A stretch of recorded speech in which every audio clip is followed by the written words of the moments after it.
All right. We're back here on the Elias Macko Show. And yes, it is I, Elias Mackos. I know, host of the show hasn't been here very often this summer. Just took off 9 weeks for parental leave, and it is great to be back this morning with you. And I am back after a delightful 9 weeks off with Olivia and Wolfgang doing the parental leave thing. Now, I just told you about my big old road trip. Did 4,200 kilometers, Maine, Nova Scotia, New Brunswick, PEI, Quebec City, you name it. And I've got a couple of messages from people. I don't know if they're the EV haters. Someone who writes in, "Oh, it sounds like you rented a car, right? I guess you didn't do that in your Tesla." Ladies and gentlemen, it was all done in a Tesla electric vehicle. There are superchargers everywhere.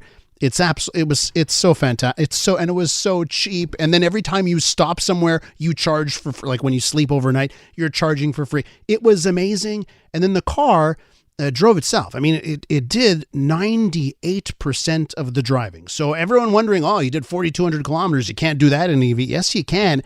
And it's easier and better. And I would say faster because you know, in vehicles that have really good driving technology to help the driver, you probably can go faster over longer periods. So anyways, it was fantastic. For those of you asking the question, did not rent a car, did it in my Tesla. EVs are the way to go. I digress. Let's talk about the big story this morning when it comes to Canada's 6 largest banks. They are putting aside more and more money to cover bad loans. Canadians grappling with rising unemployment and those high interest rates. I know we've had some cuts, but it is still hurting people who've got mortgages, and a growing number of people can't pay for those mortgages. Let's find out more. Moshe Lander's with us, senior lecturer in economics at Concordia University on the line. Hi, Moshe. Welcome back to the show. Hello, and welcome back to you. Thanks so much. Moshe, how would you describe what Canadian banks are doing? Because in their quarterly earnings, they're telling us they are preparing for something. What are they preparing for?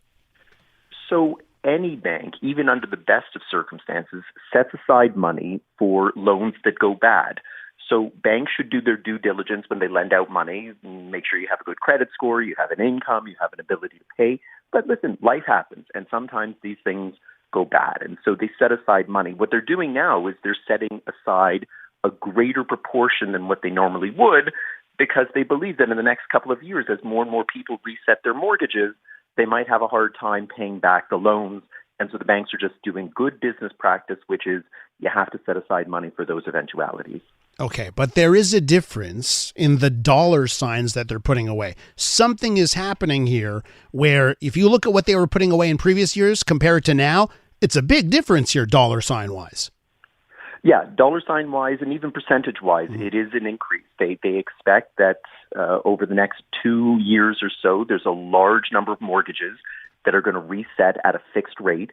When they set their mortgage back in, say, 2018 to 2020, that 3 to 5 year term rate that they locked in at was a record low. And now they're probably going to reset, not at a generationally high. Like you said, there's already been a couple of interest rate cuts, but it's certainly going to be substantially higher. And so since our incomes haven't really been keeping pace with inflation, and we're really struggling with cost of living issues, this is the type of thing then that when they go to reset, they might say to the bank, I'm sorry, I can't do this anymore.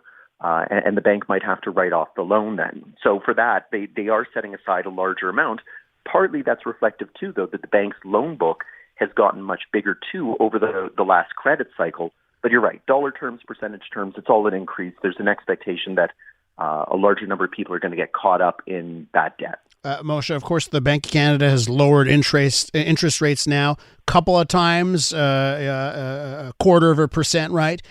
Is that enough? Is that enough here to stop the worst of what could be expected? No, and even if they cut interest rates another full percentage point to 1.5 percentage points, which is what I think they're going to do over the next 18 months, I still don't think that's enough to stop the bleeding from some of the people that probably at the worst part of the cycle were lent money that they really probably shouldn't have. Banks are going to have to eat those losses. But when you're making record profits, you can afford a few losses. It's going to be having to go back to your shareholders and explain why were you making those loans to begin with. But that's partly a sign, too, that when the housing market gets way out of control, banks would be foolish not to assume that, well, we can lend you the money and hope that we can recoup the money on the back end. I think what the banks are going to have to do now with their clients is try and say, all right, how do we avoid this situation where you are defaulting on the loan? And maybe we have to give you longer terms or try and find a way to extend the loan so that you can at least afford your payments. With Moshe Lander from Concordia University. Moshe, for the housing situation, I think I forget how you just phrased it a certain way just a few moments ago. How it's just gotten to a bad situation. How do you fix that? How do you fix the fact that our homes in this country just cost so much that so many people are putting too much of their paycheck towards housing? So I'm a big believer that the vast majority of what's wrong with the housing market starts at the local city hall. So especially in Montreal, we see that City Hall has a bias towards homeowners. That's not necessarily a bad thing, but homeowners probably have, if not number one, then number two is their largest amount of assets are either the equity in the home or their pension. If it's the equity in your home, you're going to go to City Hall and say, listen, I don't want large-scale development for sure in my backyard, but even on anywhere on the island, because that large-scale development is going to push down housing prices or at least slow the pace at which they increase, and that's going to slow down the rate at which I can accumulate equity. So City Hall, having to face voters, is going to say, all right, which voting bloc is the strongest, homeowners or non-homeowners? And they're going to listen to the homeowners.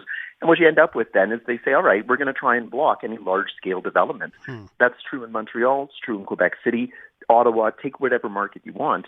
That type of thing then is always going to mean then that demand is going to outpace supply. And whether we're talking about Doritos, iPads, Teslas, or housing, prices are going to go up then. So what do you think needs to, like people say, well, there has to be a correction, right? We if people are already putting 50% of their salary into housing, it just can't keep going up and up and up. At a certain point, you end up at 100% if everything just keeps going up and up. What needs to happen in the market? Like, what's the correction that you feel is needed right now? Yeah, if you had an outright fall in housing prices like the U.S. had 15 years ago now, that would be probably the end of the big six banks. And it would certainly create enough chaos in a small, open economy like Canada that I don't even think that the government could allow such a thing to happen. They would have to jump in and try and protect the banks as well as homeowners. The scale of that would be just unpalatable. So what you need right now then is we need to find a way for incomes to increase faster than the rate of inflation so that people's purchasing power can rise and they can start to try and recover some of those increased costs related to housing. The problem that we have in Canada is that in order for those incomes to rise faster than inflation, you need to find a way to boost productivity. And so where I'm saying that housing markets are a major problem, the productivity problem is the biggest thing facing Canada. It has been for about 3 decades now. If the Canadian government can't figure out how to unleash competition within a wide array of industries in this economy, there is a crisis moment coming, and it's going to look ugly if and when it comes. You think it'll look as bad as what we saw in the U.S.? What was it, 2008 it was, that housing crash? Is that what you think could be on the horizon for this country? It would look different, but it would have some similarities. You would have to have that major housing correction. The big difference is that most of the loans in this country are concentrated within those big six banks. Within the U.S., they were spread over thousands of banks. So there's a little bit better supervision. But the big difference, too, is that the U.S. was the center of the financial world. And so, the dollar was a highly desired asset. Canada is one of those countries that if things go sideways here, there's lots of other countries that can pick up the slack and take its place. And so I don't know that the world is going to feel any sympathy for Canada where they would have been sympathetic or exposed even to the U.S. So, it's going to require a lot more government intervention to keep things from happening. But I'm sure those conversations are already happening right now. It's a lot easier to have 6 banks in the government at the table than thousands of banks, 50 state governments, and the federal government the way there was in the U.S. Well, certainly the banks are preparing for something with the money they've been setting aside. Moshe, I got to run. I want to thank you for coming on. Anytime. Moshe Lander, Senior Lecturer in Economics at Concordia University.